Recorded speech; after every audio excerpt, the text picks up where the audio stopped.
So I don't know if they really run Ferris wheels this fast. This is a big one, 14.4 meters is almost it's 40 feet in radius. So this is like a big 80-foot diameter wheel, and you ride on chairs and you go around. I'm afraid of heights myself, so I feel really nervous, but it certainly does feel like you might get launched off the top. I think they have great big ones where you're actually in like a capsule. You're not just sitting in a chair or buckled in or anything. And across the top of the Ferris wheel, people say they feel like they're floating off their seats.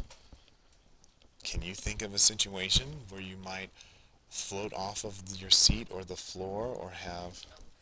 Okay, if the elevator was accelerating down or the airplane fast enough. Sorry, I couldn't hear. Yeah, at the top of the swing.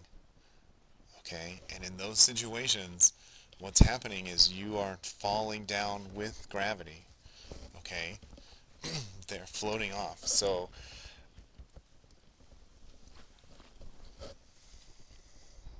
okay, how are they floating? They are falling at G, downward. Okay, falling. They're accelerating down at 9.8 or 10 meters per second squared, at least momentarily. Okay, what does that say? What other physics quantity could we measure, like maybe between them and the seat? Okay, we just talked about normal force or apparent weight. Okay, so they would have, at that point, they would have a normal force of 0. You float off the seat because you actually no longer need the weight of the seat to support you. Okay, and of course, at other places on the Ferris wheel, we'd have some crazy vectors that would result in us in acceleration towards the center. Okay, but let's really only worry about the easy cases of the top and maybe the bottom. Okay, so I have a radial acceleration at the top here, and it equals g if the person feels weightless. Okay, and radial acceleration also has to equal how much?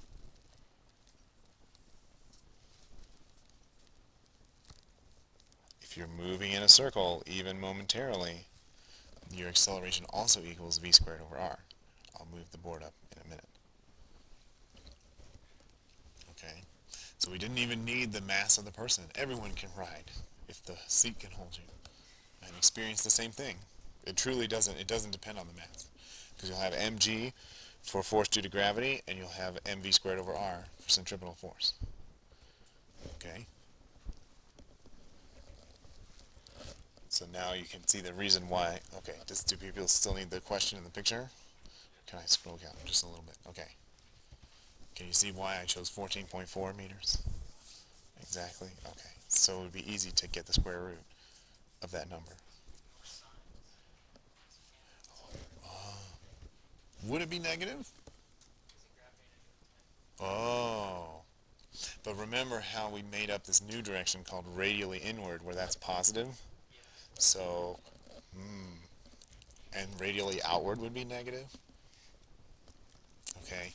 That's why, even though it drove people nuts in chapter 3, I wanted G to be 10. And then when you're actually accelerating, okay, you can make that down and do a negative 10. And it's always negative 10. Why can't I just assume G is negative 10? Well, because down doesn't have to be negative. It can be whatever you want it to be, as long as we know which way it's down. Okay, let me show my calculations and we'll scroll up at the end. Oh, I was already on the mouse. Okay. Yeah. So, we'll see if the other classes have better luck focusing on this. Well, you also have to be the guinea pigs. Sorry. It might actually help for you to have seen this a little bit, got over the v squared over r for a while, and then take your chapter 4 test Monday, and then be back to this and be like, oh yeah, okay, I'm ready to see geometry about this. Okay, so we plug in numbers. 10 equals v squared over 14.4. So 144 meters squared over second squared equals v squared. Okay, so I have to do 12 meters per second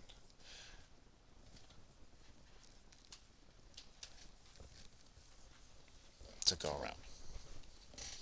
Okay, to feel weightless at the top. So then, of course, they start at rest. They chunk, move the carts around, and then they get going faster and faster with everyone buckled in.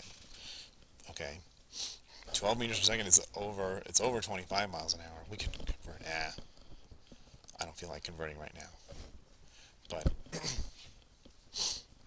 it's actually 1610. When you run at 1600 meters, no. It's yeah, it's hours for miles per hour. So it's 3600 over. It's technically 1610. You stop like 30 or 40 feet too soon. But I won't tell anyone that. We'll do 1600. Oh, 27 miles per hour.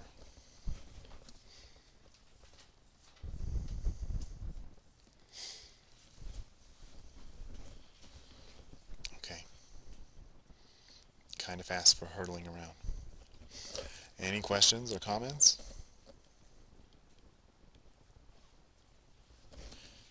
Okay. I'll stop. I'll zoom back out.